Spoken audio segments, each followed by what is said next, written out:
Then we just sit here, let her catch her breath a little bit. She's breathing pretty heavy. Back a step. All right, there we go. That's something we've been working on in the covered arena a good bit. But anytime you start adding speed, sometimes things like that fall apart. That's part of training. But you've got to add speed. You can't be afraid to add speed because it might fall apart. Add the speed, let it fall apart. So I'm going to walk her. And while I'm walking her, let's talk about cooling a horse down. This would be equal to her 90% day. And even though physically I didn't push her real hard, she was pushed a little bit.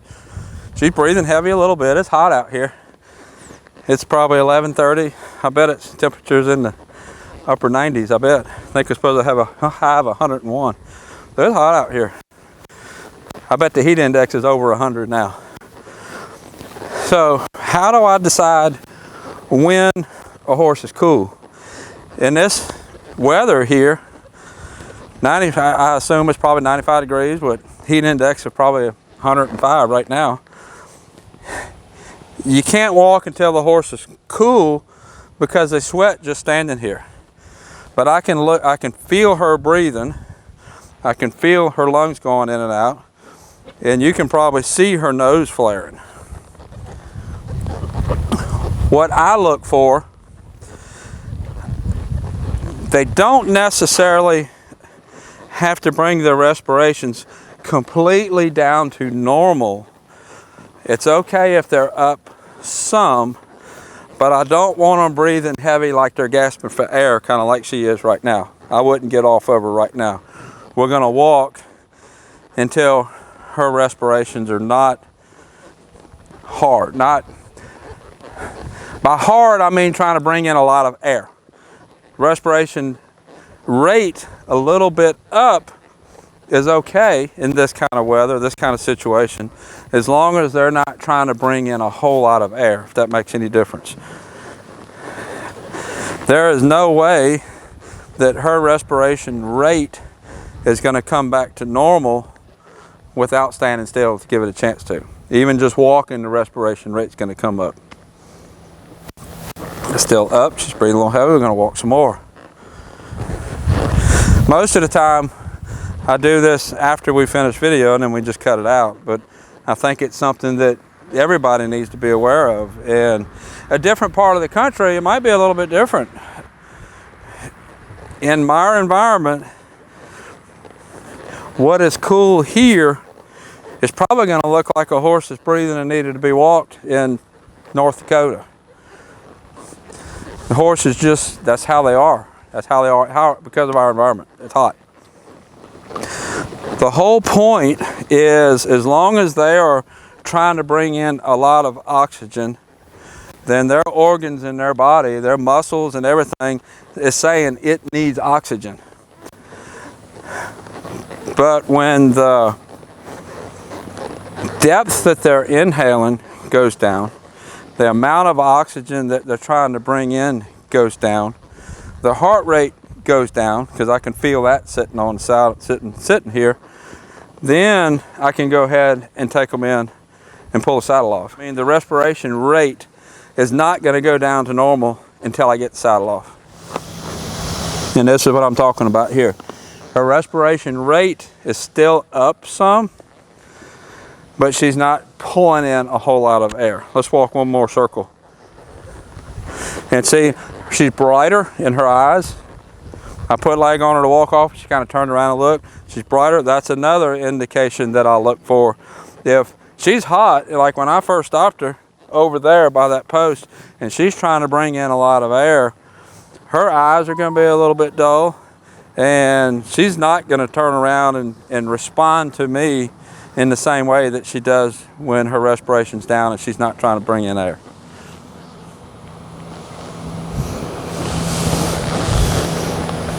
Much more relaxed. See, her ears are starting to flick around now.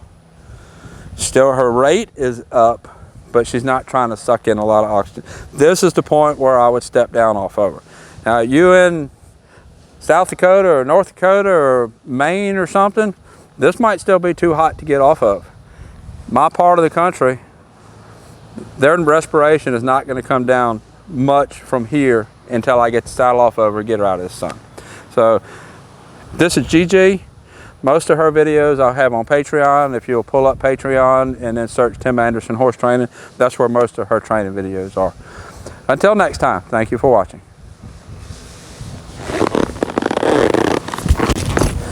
This horse just came in over the weekend. I just got on her. We'll walk her around a little bit. We're going to walk our circles.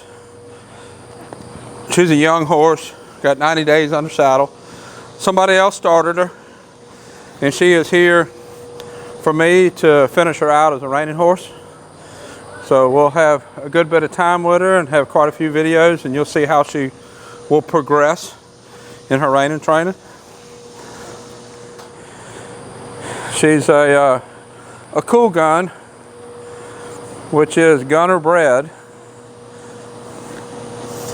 If you're not familiar with the gunner horses, they're primarily reining horses, and they're kind of known for the white face and blue eyes, and they're also known a good portion of them are deaf, and she is at least partially deaf. I'm not sure if she's completely deaf, but she is partially deaf.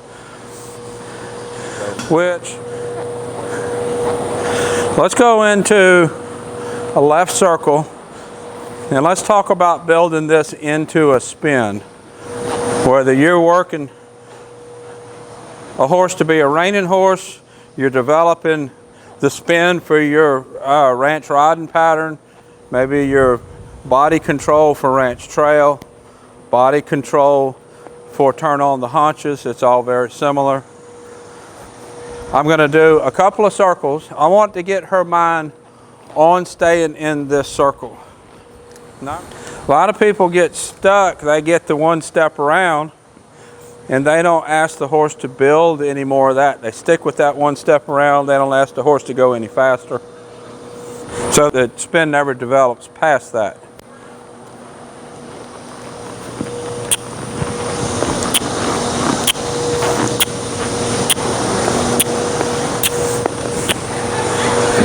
And then leave.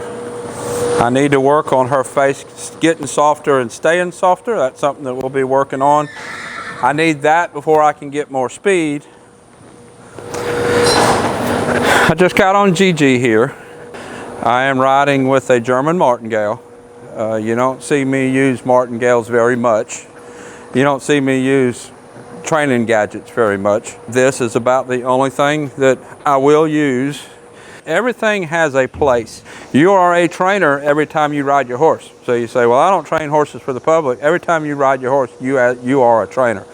So as a rider and a trainer, you need to learn how and when to apply tools like this German martingale.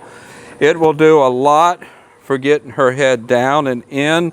It works really similar to draw reins, except that when I take up the slack of the martingale part, I am riding directly off of the rein. This horse, if you saw the first video of her, we were working a spin and she was getting her head up and pushing out of the spin. The reason I have this on her is to kind of take that leverage away. But you can't just soften a horse's head, bring the head down and bring it in, and not pay attention to the back end. You can get a horse his head really nice. If you don't get the back end engaging behind at the same time, you're actually creating different problems that you need to fix. That's why you rarely see me using gadgets like this, because they can create problems if you use them too much or in the wrong situation. Basically what I'm wanting to do is take away her leverage so that she doesn't push out of the spin like she was. And at the same time I'm working that, I'm also working the back end. I want the back end to push to develop some engagement in the spin. A faster spin does not come by shoulders pivoting over faster. A faster spin comes from the back end engaging. Back end engage and then the shoulders come around. I'm working both of those at the same time. Back end engage Head stay relaxed and not push through the bit. Now let's ask her to step around to the right and see what happens.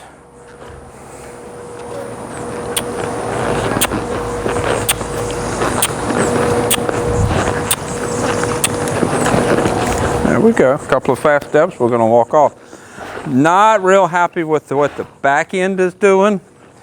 That's also kind of a side effect of the martingale. She'll push on the martingale and kind of push back on the back end, and that can create some backing up issues. So that's another thing that you have to be aware of. She needs to be soft in her face and step around. Flatter. Ask her to step around. Watch my left leg. And leave. We left when she gave me a couple of quicker steps. Now I said watch my left leg. Sometimes my left leg was pushing up here behind the girth. Sometimes my left leg was pushing back here. I'm going to add whatever contact I need for the movement that she's doing. I'll push behind the girth if I want to get the shoulders over. I'll push back in the back if I'm wanting to get engagement forward. And what I'm wanting to teach, I want her to learn that if she'll step around with a little effort, we get to leave. Gives me effort, you get to release from the pressure. Kind of my mission for my training program is to try to make every horse as good as they can be. And leave. Good girl. So I've got to be careful here with the martingale and the contact on her face, because I don't want to develop the back end to be stepping backwards. I'm trying to establish some more correct habits, and then we're going to do away with the martingale. This is the second ride with her. I'll probably do one with the martingale. I'll probably do one ride without. Maybe come back to it if I feel like I need it. I'm not going to keep her just in this martingale for however many rides. We're going to be with and without, just like I swap bits around. And walk out. Good girl. It's actually got a little bit dizzy there. People ask about, do the horses get dizzy when they're spinning? They do. She got a little bit dizzy right at the end. I kept her in that spin a little bit longer. And you have to be able to feel when they're starting to get dizzy and let them walk out of it. If you let them get really dizzy, it'll scare them, and then they don't want to spin. But you have to kind of push that envelope, push that edge, so that they get used to it. And they all do. Especially when they're learning to step around with a little bit of effort, they'll get a little bit dizzy. Let's go around. See that right shoulder coming out? And I'm trying to get soft on the rein. I'm not going to pulling her over the whole time. I want to get soft when she gets nice until she gives me something I can reward. Walk a minute, we'll go back to the left again. I'm right on the edge of asking her at her limit. Just like everything else I've talked about before, you have to push the limit, step back down, reinforce what they're comfortable with, and push that limit again. If you push that limit too much, they're going to start fighting with you. See right there, I steered to the left. As soon as I steered to the left, she tried to run out to the right. So let's just reinforce that steer to the left. Steer over here. If you never challenge that limit, if you never challenge the edge of what they're capable of, you'll never get better. The horse will never improve. Challenge it too much and don't go back and show her just step over, just step over. Then you're going to create a horse that's just resistant to everything you ask for. It has to be a balance.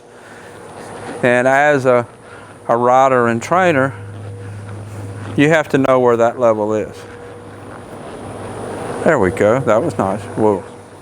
Challenge the horse. It's just like a child. You have to challenge them a little bit to get them to progress. You can't challenge them too much. You have to make what you're asking them to do attainable, but they have to try to attain it. It can't be too easy. It can't be too hard. And that's where we're at with her in developing the spin. I'm posting all the training videos of her on Patreon, so you can follow her there. Until next time, thank you for watching.